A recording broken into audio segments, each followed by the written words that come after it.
It's June, TBR time. I cannot believe that we are 6 months into the year, like it's halfway over with. It just means we're getting closer to my son turning 1. I'm going to give you guys the rundown on all the books that I hope to read this coming month. Will they like for sure get done? Who knows? As you know, for Mother's Day this past month, I got a lot of new books. I wouldn't say that a lot of them actually made the TBR that I'm hoping to conquer this next month. I'm sure as we go on, they'll get read. I'm just now figuring out how to like efficiently read with like balancing mom life. I feel like I'm just kind of hitting lower than I'd like to every like monthly wrap up. Doesn't mean that I have to like read 10 books every month, no, but do I know that I love to read that much? And it's just been hard to find the time, but I think I finally got it down now. This month, I'm hoping to get to Magnolia Park. This was one of the books that I got this last month that I already hauled for you guys, so I don't want to get too crazy about it, and I feel like a lot of people know about it, so it's not like I have to get super in-depth. But it is a series. I'm a big series girl this year. This is giving very much Gossip Girl, Chuck and Blair. I've heard, like I said before, it's not really something to take too seriously. There are some things in here that are pretty toxic. So I guess if you feel like, you know, you've been through rough relationships, experienced rough relationships in your life, definitely check out the trigger warnings before you open this if you are interested in it. But I really like to read books just for the enjoyment of it. I don't think too hard about them when it comes to like romance books, unless it's like serious, like whoa, that's not okay. But I am very interested in opening this up. I've seen it all over the place. I'm very big on like the whole like dramatic type of books. I really enjoy them. They're really fun. They keep me turning the pages. So I definitely was interested in picking this up for this coming month. My next book, you guys would be so shocked, I'm getting into fantasy.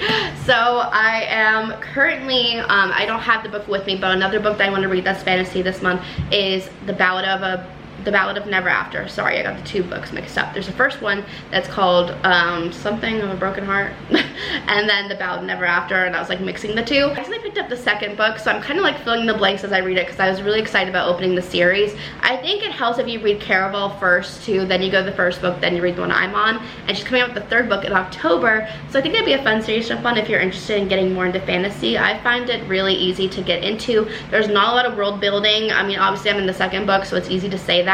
But even when it's setting the stage of the second book, it's really not that hard to understand. There's no like cryptically scary language I feel like a lot of us are worried about when we get into fantasy, just like not being able to really vibe with what we're reading. And I really enjoyed it. It's about the Prince of Hearts, Jax, and Evangeline the Fox, but they like call each other, like he calls her Little Fox. It's really cute. But she is like the key to opening up the Bowery Arch, and it has a bunch of stories around it. No one really knows what's behind it, what it really does, and Jax is really wanting her to unlock it because she's the only person in their land, in the Magnificent North, that can do that. Her husband, Prince Paul, for the first book, it seemed like it was more of a marriage of convenience type of thing.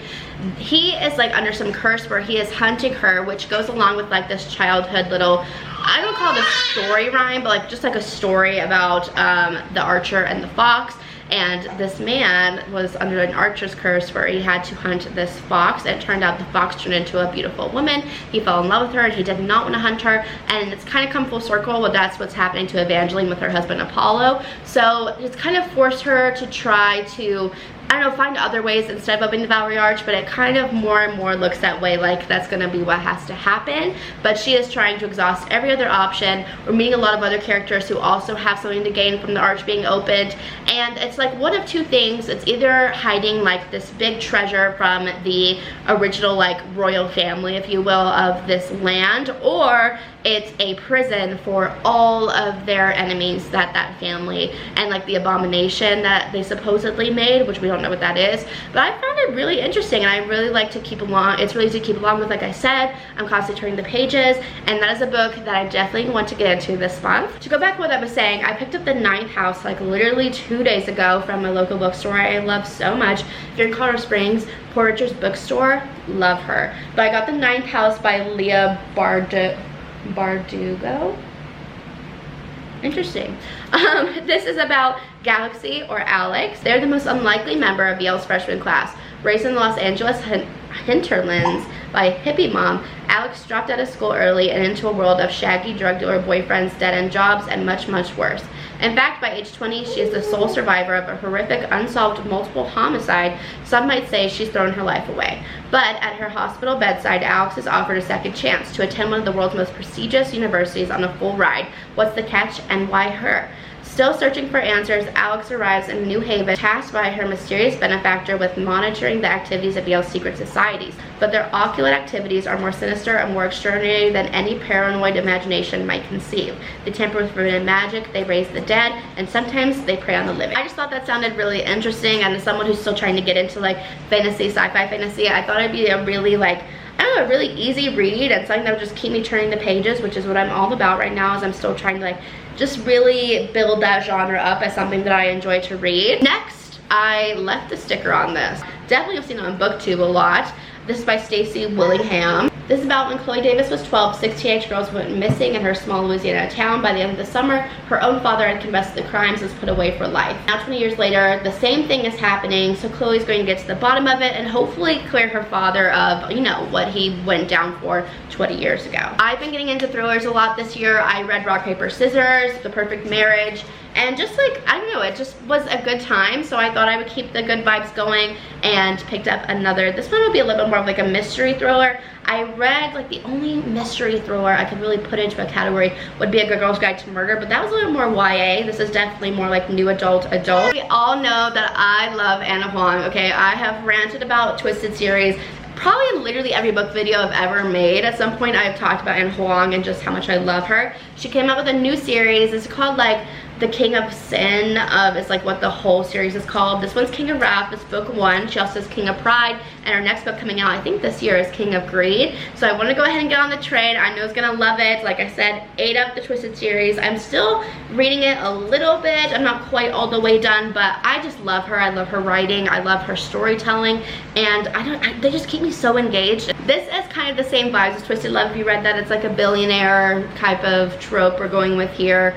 It seems to be a marriage of convenience also, and they're enemies to lovers because, you know, marriage, convenience, enemies to lovers, I feel like it goes like kind of hand in hand. The girl, Vivian, she is from a new money family, and she has married Dante Russo, who's the CEO of a very, very successful company. He received like a threat, like blackmail, and that is the reason why he has gone into this relationship with Vivian. And she also ends up being the daughter of his newest enemies. So it's kind of, there's a lot going on here. I feel like it's gonna be really interesting seeing how everything ties together. Like I said, I'm a big billionaire, you know, grumpy sunshine type of girl, so I feel like this is going to go very well for me. I really want to go ahead and pick up the other books because, like I said, I just know you have your like automatic buy writers, and Anna Huang's definitely one for me. I just haven't come across the other book yet, but I am definitely going to be owning all of these. I just picked this up from a thrift store today. I've got to kind of clean off the back because she's a little something on her. But Red, White, and Royal Blue, I've seen this everywhere ever since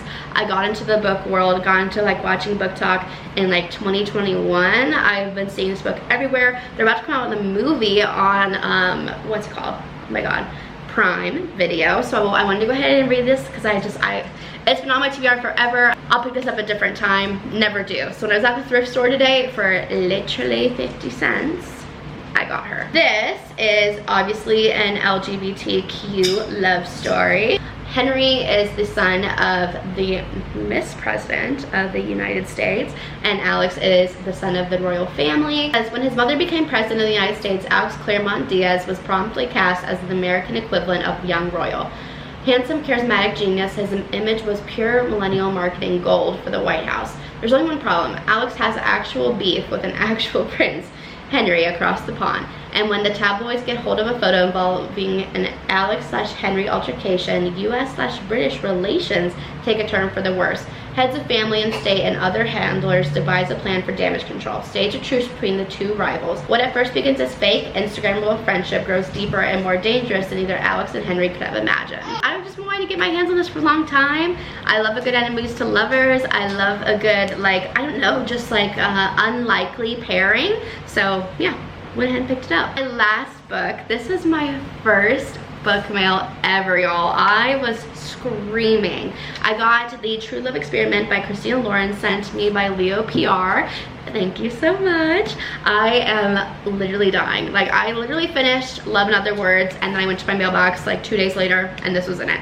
I just can't say enough good things about them. You know, I read one book, it was like, it was just so well written, and the writing style was just incredible. I love that it's two women working together to just make magnificent stories. It says sparks fly when a romance novelist and a documentary filmmaker join forces to craft the perfect Hollywood love story, but only if they can keep the chemistry between them from taking the whole thing off script. I just read Beach Read, so I'm really into, like, I don't know, professional conflict, and I really don't know how to explain it, but if you've read Beach Read, you know what I'm talking about. I just think that this is gonna be a really cute story, and it's also a single dad trope, and I have not read one of those yet. I want to get my hands on it. I am so pumped for that, and I just know if it's written by Christina Lauren, it's going to be just so beautiful, the cutest story. All right, well, those are my 7, if you count my book that I don't have currently out here, my 7 reads for June. I am so excited for this reading month.